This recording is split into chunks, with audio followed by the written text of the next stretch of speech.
जामा मस्जिद के इमाम बुखारी के बयान को लेकर के सियासत शुरू हो गई है, क्योंकि उन्होंने ये कह दिया कि प्रधानमंत्री मन की बात करते तो हैं पर मुस्लिम की मन की बात सुनते नहीं।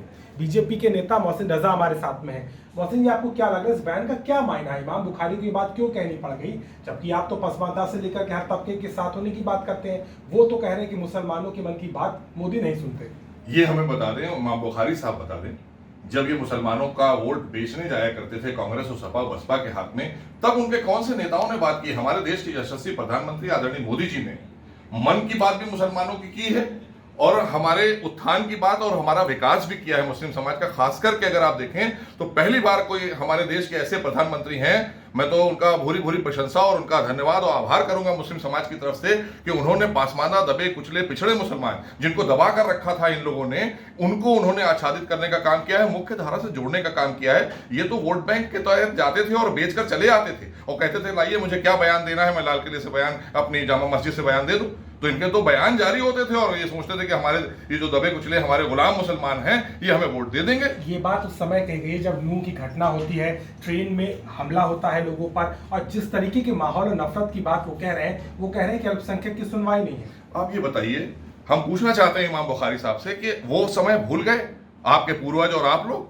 आप पूछिए, याद करिए, वो याद नहीं आ रहा आपको? भागलपुर कांग्रेस के जमाने में हुआ, मास स्लॉटरिंग हुई, मुरादाबाद के दंगों की रिपोर्ट अभी सामने आई, उसमें कौन लोग शामिल थे? उसमें सब आप ही के लोग तो शामिल थे। आप नफरत की बात करते थे देश के अंदर। जब से आप जैसे लोगों की दुकानें बंद हुई हैं, अमनो अमान हो गया है, हिंदुस्तान विकास की तरफ तेजी से आगे बढ़ा है आदरणीय मोदी जी के नेतृत्व में।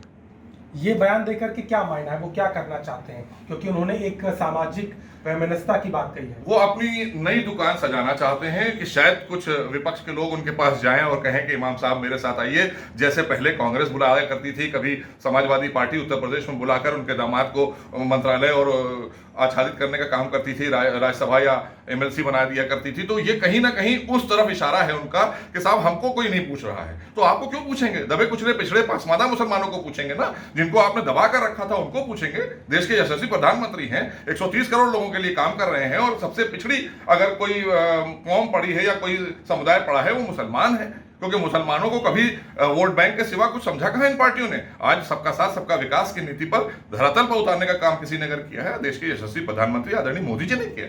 चलिए, साफ तौर पर इस पूरे मामले को लेकर के सियासत गर्म है और खास तौर पर इमाम बुखारी के इस बयान ने एक नई सियासत को जन्म दे दिया है, जिसको लेकर के प्रतिक्रियाएं लगातार आ रही हैं और इस बात पर चर्चा है कि क्या वाकई में मोदी जी इस तबके की बात सुनते हैं या नहीं।